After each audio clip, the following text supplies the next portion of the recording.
नमस्कार मित्रों, मैं हूं आशीष और अचीवमेंट पॉइंट ऑनलाइन क्लासेज के इस यूट्यूब चैनल पे आपका स्वागत है।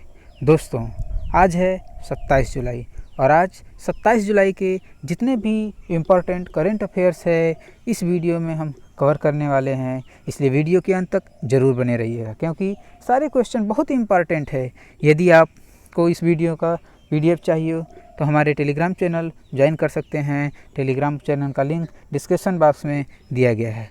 यदि आप चैनल पर नए हैं तो चैनल को सब्सक्राइब कर लीजिएगा, साथ ही बेल आइकन दबाना बिल्कुल न भूलिएगा ताकि आपको हमारा वीडियो का नोटिफिकेशन सबसे पहले मिलते रहे। तो चलिए स्टार्ट करते हैं वीडियो। क्वेश्चन नंबर 1 है, हाल ही में कारगिल विजय दिवस कब मनाया गया है? 18 जुलाई, 20 जुलाई, 23 जुलाई, 26 जुलाई। इसका राइट आंसर है 26 जुलाई। 26 जुलाई को कारगिल दिवस क्यों मनाया जाता है? क्योंकि भारत और पाकिस्तान के बीच 1999 में जो युद्ध हुआ था वो 60 दिन युद्ध चला था और फाइनली 26 जुलाई को 1999 को भारत विजयी हुआ था। इसलिए कारगिल विजय दिवस के रूप में हम 26 जुलाई को मनाते हैं। आइए हमें देख लेते हैं कि इस अभियान का क्या नाम था। जो कारगिल युद्ध के दौरान भारत की तरफ से चलाया गया जो अभियान था उसका नाम था ऑपरेशन विजय। आइए जब इसकी चर्चा हो रही तो हम ये भी जान लेते हैं कि कारगिल विजय के समय भारत के प्रधानमंत्री कौन थे? अटल बिहारी वाजपेयी। और पाकिस्तान के प्रधानमंत्री कौन थे उस समय? नवाज शरीफ। आइए अन्य ऑप्शन को देख लेते हैं। 18 जुलाई को अभी हाल ही में international day of Nelson Mandela के रूप में मनाया गया है। 20 जुलाई को विश्व chess day, world chess day मतलब विश्व शतरंज दिवस के रूप में मनाया गया है। और 23 जुलाई अभी पिछले वीडियो में हमने देखा है, 23 जुलाई को अभी हाल ही में राष्ट्रीय broadcasting day, Indian broadcasting day या राष्ट्रीय प्रसारण दिवस के रूप में मनाया गया है। आइए नेक्स्ट क्वेश्चन देखते हैं हम। भारत का पहला शहद परीक्षण प्रयोगशाला किस राज्य में स्थापित किया गया? इसका राइट आंसर है गुजरात। गुजरात के आनंद जिले में राष्ट्रीय शहद परीक्षण प्रयोगशाला की स्थापना किया गया है। इसका मुख्य उद्देश्य शहद के निर्यात को बढ़ावा देना है जिससे किसानों को अधिक से अधिक लाभ हो सके। इस परीक्षण प्रयोगशाला का उद्घाटन केंद्रीय कृषि एवं कल्याण मंत्री नरेंद्र सिंह तोमर ने किया है। नरेंद्र सिंह तोमर का लोकसभा क्षेत्र है मुरैना, मध्य प्रदेश। इस शहद परीक्षण प्रयोगशाला का नाम रखा गया है world class state of honey testing laboratory. आइए जब गुजरात की चर्चा हो रही है तो गुजरात की कुछ और प्रमुख बातों के बारे में जान लेते हैं। गुजरात के ही लोथल में भारत का पहला समुद्री संग्रहालय की स्थापना की गई है। गुजरात के ही भावनगर में विश्व की पहली CNG पोर्ट टर्मिनल की भी स्थापना किया गया है। अन्य ऑप्शन में देख लेते हैं कि प्रथम में क्या है? उत्तराखंड के ऋषिकेश में भारत का पहला ग्लास ब्रिज बनाए जाने की मंजूरी मिली है।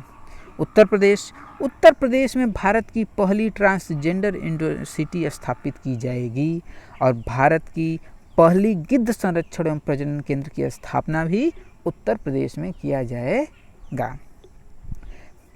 और हम छत्तीसगढ़ के ऑप्शन के बारे में और चीज़ें देख लेते हैं। क्या है फर्स्ट? छत्तीसगढ़ में भारत का पहला गार्बेज कैफ़े छत्तीसगढ़ के अंबिकापुर में स्थापित किया जाएगा। और जब भारत के पहले गार्बेज क्लीनिंग की बात आएगी तो वह मध्य प्रदेश के भोपाल हैं, मध्य प्रदेश की राजधानी भोपाल में है। आइए नेक्स्ट क्वेश्चन देखते हैं। हाल ही में विश्व की पहली डबल स्टैक कंटेनर सुरंग का निर्माण किस देश में किया जा रहा है? इसका राइट आंसर है भारत। यहाँ पे डबल स्टैक कंटेनर सुरंग का मतलब क्या है?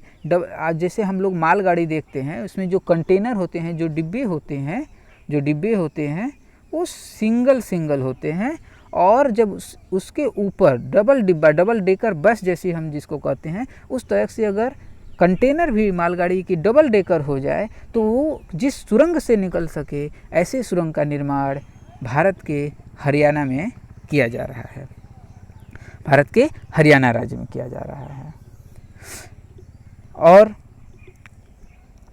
यह किसके द्वारा इसका निर्माण किया जा रहा है? इंडियन रेलवे के द्वारा। तो आइए, रेलवे की चर्चा हो रही है तो वर्तमान में हम जान लेते हैं भारत के रेलवे मिनिस्टर कौन है। पीयूष गोयल जी हैं। पीयूष गोयल जी को अभी कुछ समय पहले ही 2019 में इन्हें कनॉट पुरस्कार से सम्मानित किया गया है। आइए अन्य ऑप्शन के बारे में देख लेते हैं। लग्जमबर्ग। लग्जमबर्ग एक ऐसा देश है जो कि पब्लिक ट्रांसपोर्ट को फ्री करने वाला विश्व का प्रथम देश है। अमेरिका भारत के बाहर विश्व की पहली योग विश्वविद्यालय की स्थापना अमेरिका में किया गया है, जिसका नामकरण विवेकानंद जी के नाम पर रखा जाएगा। अन्य ऑप्शन को देख लेते हैं। ब्रिटेन क्लाइमेट इमरजेंसी लगाने वाला विश्व का प्रथम देश है और द्वितीय देश है आयरलैंड। आइए नेक्स्ट क्वेश्चन देखते हैं हम लोग। क्वेश्चन नंबर 4 में है कि अभी हाल ही में भारतीय नौसेना का सबसे बड़ा सौर ऊर्जा प्लांट किस शहर में शुरू किया गया है? अभी हाल ही में भारतीय नौसेना का सबसे बड़ा सौर ऊर्जा प्लांट किस शहर में शुरू किया गया? इसका राइट आंसर है कुन्नूर। ये कुन्नूर पड़ता है केरल राज्य में, जिसमें कि इंडियन नेवी अकादमी की जो ट्रेनिंग सेंटर है एझी नाला में यह प्लांट लगाया गया है। इस प्लांट के तहत 3 मेगावाट बिजली का उत्पादन होगा और इस प्लांट का उद्घाटन वाइस एडमिरल अनिल कुमार चावला के द्वारा किया गया है। जब बात आती है इंडियन नेवी की, तो हम ये जान लेते हैं कि इंडियन नेवी की स्थापना कब की गई। तो इंडियन नेवी की स्थापना 1612 ईस्वी में की गई। इंडियन नेवी का हेडक्वार्टर नई दिल्ली में है और वर्तमान में इसके हेड एडमिरल करमबीर सिंह हैं। इंडियन नेवी डे कब मनाया जाता है? तो 4 दिसंबर। आइए अन्य ऑप्शन के बारे में हम देख लेते हैं। गोवा में भारत का सबसे बड़ा चर्च सेंट कैथेड्रल चर्च की स्थापना किया गया है। हैदराबाद यह मूसी नदी के किनारे पर बसा है और कुछ ही समय पहले ही विश्व का सबसे बड़ा मेडिटेशन सेंटर यहाँ खोला गया है, जिसमें करीब 1 लाख लोगों को फ्री मेडिटेशन की ट्रेनिंग दिया जाएगा। आइए नेक्स्ट क्वेश्चन हम देखते हैं। खेलो इंडिया यूथ गेम्स के चौथे संस्करण का आयोजन कहाँ किया जाएगा? खेलो इंडिया यूथ गेम्स के चौथे संस्करण का आयोजन हरियाणा में किया जाएगा। हरियाणा के पंचकुला में इसकी स्थापना किया जाएगा। पंचकुला में इसका आयोजन किया जाएगा। कब किया जाएगा? सन 2021 में इसका आयोजन किया जाएगा। तो आइए इसके बारे में और जान लेते हैं। हरियाणा के बारे में। हरियाणा की राजधानी चंडीगढ़ है। हरियाणा के सीएम मनोहर लाल खट्टर हैं। यहाँ के गवर्नर सत्यदेव नारायण आर्य हैं। यहाँ के डिप्टी सीएम हैं दुष्यंत चौटाला की जब बात आती है तो हमने पिछले वीडियो में अभी ही देखा है कि हरियाणा भारत का पहला ऐसा राज्य है जहाँ पर कि अभी हाल ही में महिलाओं को पंचायतों के चुनाव में 50% आरक्षण की बात कही गई है। दुष्यंत चौटाला सिर्फ डिप्टी सीएम ही नहीं है, वो पंचायती राज मंत्री भी हैं। हरियाणा के बारे में और चीज़ें जान लेते हैं। यहाँ का इम्पोर्टेंट जो नेशनल पार्क है वो है सुल्तानपुर नेशनल पार्क और कलेश्वर नेशनल पार्क। और जब खेल की बात आती है तो ये भी जान लेते हैं कि वर्तमान में भारत के खेल मंत्री कौन है, तो हैं किरण रिजिजू। और इनका जो लोकसभा क्षेत्र है यह है अरुणाचल वेस्ट। आइए अन्य ऑप्शन के बारे में देख लेते हैं। दिल्ली खेलो इंडिया यूथ गेम्स के प्रथम संस्करण का आयोजन दिल्ली में किया गया था। द्वितीय संस्करण का आयोजन पुणे में किया गया था, जो कि महाराष्ट्र राज्य में पड़ता है। थर्ड एडिशन इसका अभी हाल ही में 2020 में हुआ था। कहाँ पे? असम की राजधानी गुवाहाटी में। और ये जो चौथा संस्करण है यही 2021 में हरियाणा के पंचकुला में किया जाएगा। चलिए नेक्स्ट क्वेश्चन देखते हैं। क्वेश्चन नंबर 6, अभी हाल ही में स्वास्थ्य सचिव के रूप में किसे नियुक्त किया गया है? इसका राइट आंसर है राजेश भूषण। राजेश भूषण 1987 बैच के बिहार कैडर के आईएएस अधिकारी हैं और इन्होंने प्रीति सूडान की जगह स्वास्थ्य सचिव के रूप में नियुक्ति पाई है। पी प्रवीण सिद्धार्थ क्या हैं? ये हमारे देश के जो प्रेसिडेंट हैं श्री रामनाथ कोविंद जी, उनके निजी सचिव हैं। और अशोक लवासा जो पूर्व चुनाव आयुक्त हैं, इन्हें ADB यानी एशियाई डेवलपमेंट बैंक के उपाध्यक्ष के रूप में अभी हाल ही में नियुक्त किया गया है। स्वास्थ्य के बारे में आती है तो स्वास्थ्य मिनिस्टर कौन है इसमें? डॉक्टर हर्षवर्धन सिंह। इनका लोकसभा क्षेत्र है दिल्ली की चांदनी चौक। आइए नेक्स्ट क्वेश्चन देखते हैं। क्वेश्चन नंबर 7, अभी हाल ही में फुटबॉल राइटर्स एसोसिएशन के द्वारा फुटबॉलर ऑफ द ईयर किसे चुना गया है? तो इसका राइट आंसर है Jordan Henderson. Jordan Henderson England के खिलाड़ी हैं और इन्हें अभी हाल ही में 2020 में जॉर्डन हेंडरसन को फुटबॉलर ऑफ द ईयर का खिताब दिया गया है। ये इंग्लैंड के लिवरपूल के फुटबॉल क्लब के लिए खेलते हैं और अभी लिवरपूल ने हाल ही में इंग्लिश प्रीमियर लीग का खिताब भी जीता है। इंग्लैंड की राजधानी है लंदन। यहाँ की करेंसी है पाउंड स्टर्लिंग और यहाँ के वर्तमान में जो प्रधानमंत्री हैं वो हैं बोरिस जॉनसन। अन्य ऑप्शन के बारे में देख लेते हैं। रहीम स्टर्लिंग को 2019 में फुटबॉलर ऑफ द ईयर का खिताब दिया गया है और ये भी इंग्लैंड से ही संबंधित हैं और इंग्लैंड के मैनचेस्टर सिटी फुटबॉल क्लब के लिए खेलते हैं। लियोनेल मेसी को 2019 में बैलेंडियो खिताब दिया गया है जो कि फुटबॉल राइटर्स एसोसिएशन के द्वारा ही दिया जाता है और फुटबॉल के क्षेत्र में दिए जाने वाला सर्वश्रेष्ठ खिताब है और लियोनेल मेसी अर्जेंटीना के हैं। नेक्स्ट ऑप्शन है क्रिस्टियानो रोनाल्डो। ये पुर्तगाल के बहुत ही स्टार फुटबॉलर हैं और इन्हें अभी अक्टूबर 2019 में 6th गोल्डन शू अवार्ड प्रदान किया गया है। आइए नेक्स्ट क्वेश्चन देखते हैं। हाल ही में श्रीपली वेरिकोट्टी ने अंतर्राष्ट्रीय क्रिकेट से संन्यास की घोषणा की है। ये किस देश की खिलाड़ी हैं? इसका राइट आंसर है श्रीलंका की गेंदबाज ऑलराउंडर श्रीपली वेरिकोट्टी ने अभी हाल ही में संन्यास की घोषणा की है। इन्होंने पहला अपना डेब्यू मैच खेला था 2006 में और अब तक श्रीलंका के लिए 89 अंतर्राष्ट्रीय एक दिवसीय मैच खेल चुकी हैं और 58 T20 इंटरनेशनल मैच खेल चुकी हैं। लास्ट मैच इन्होंने सन 2018 में खेला था। आइए श्रीलंका के बारे में और जान लेते हैं। यहाँ की कॉमर्शियल कैपिटल है कोलंबो में और इसी कोलंबो में दक्षिण एशिया का सबसे ऊंचा टावर स्थापित किया गया है जिसका नाम है लोटस टावर।